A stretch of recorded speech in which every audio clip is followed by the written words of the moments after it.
नमस्कार। Skills and learning development में आपका स्वागत है। आज इस प्रेजेंटेशन में हम बात करेंगे अटल पेंशन योजना की। अटल पेंशन योजना जो कि गवर्नमेंट ऑफ इंडिया ने अपने 2015-16 के बजट में इसको इनकॉर्पोरेट करने का प्लान बनाया था।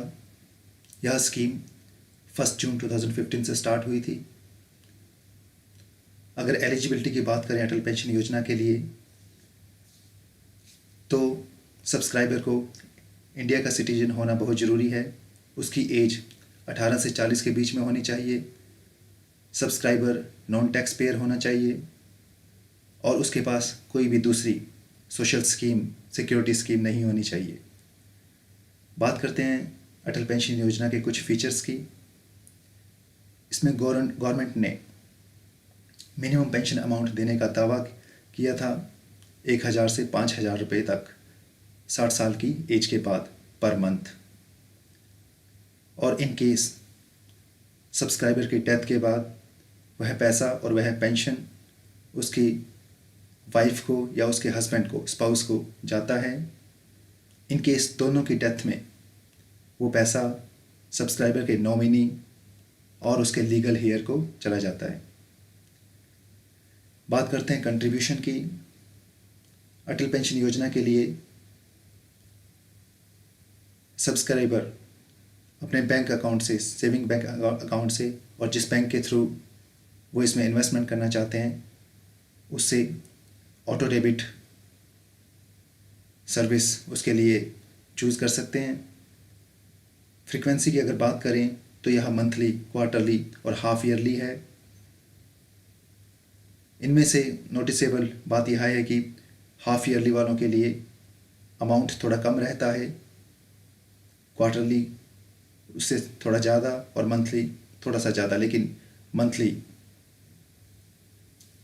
डिपेंड्स ऑन योर कैपेसिटी, आप इन्वेस्ट कर सकते हैं। और जो कंट्रीब्यूशन रहता है वह 60 साल की उम्र तक रहता है। कुछ और तथ्यों पर बात करते हैं। इंडिया में pension fund regulatory and development authority PFRDA Atal pension योजना की मॉनिटरिंग और एडमिन वर्क के लिए रिस्पॉन्सिबल है, और यह रेगुलेटरी अथॉरिटी दूसरे पेंशन स्कीम्स के लिए भी रिस्पॉन्सिबल है। बात करते हैं एजेंसीज जो कि सब्सक्राइबर्स के एनरोलमेंट के लिए रिस्पॉन्सिबल है, जिन्हें कि गवर्नमेंट उनकी कमीशन और इंसेंटिव्स इसके लिए देती है। वो है banks, banking companies, regional rural banks and cooperative banks etcetera. इसके अलावा बात करते हैं charges, fees and overdue interest की।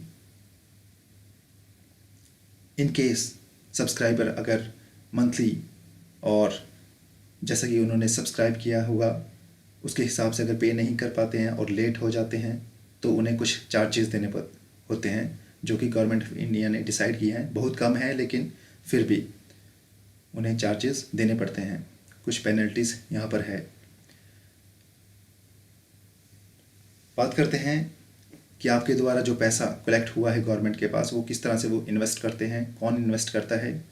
अगेन ये पेंशन फंड रेगुलेटरी अथॉरिटी ही है जो कि मार्केट में या गिल्ड्स में गवर्नमेंट सिक्योरिटीज़ में इन्वेस्ट करती है, गवर्नमेंट ऑफ इंडिया के साथ डिस्कस करके, जो कि उनके जो डायरेक्शन गवर्नमेंट ऑफ इंडिया से मिलती है उसके अकॉर्डिंग वो इन्वेस्ट करते हैं।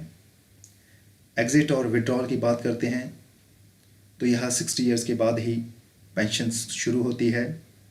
पेंशन का अमाउंट मिनिमम जो आपने सब्सक्राइब किया होगा वो रहेगा, या अगर आपकी इन्वेस्टमेंट पे अगर गवर्नमेंट को रिटर्न अच्छा मिला है तो उससे ऊपर भी हो सकता है।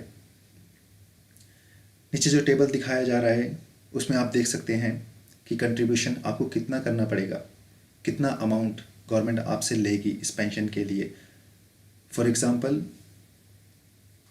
आपको 60 साल के बाद अगर 1,000 रुपया पर मंथ पेंशन चाहिए तो आपको 1.7 लाख रुपीज़ कंट्रीब्यूशन करना पड़ेगा। 2,000 के लिए 3.4 लाख कंट्रीब्यूशन, 3,000 के लिए 5.1 लाख, 4,000 के लिए 6.8 लाख, 5,000 के लिए 8.5 लाख का योगदान आपको करना होगा। और उसके बाद 60 साल की उम्र पूरी होने के बाद आपको पर मंथ उतना अमाउंट मिनिमम आपको मिलेगा, और ऊपर अगर गवर्नमेंट को कुछ उसके रिटर्न्स अच्छे मिले हैं तो उसके ऊपर भी आपको मिल सकता है। तो यह था अटल पेंशन योजना के बारे में। आशा करते हैं आपको पसंद आया होगा। ऐसी वीडियोस के साथ इन फ्यूचर आपके समक्ष आते रहेंगे। तब तक के लिए धन्यवाद।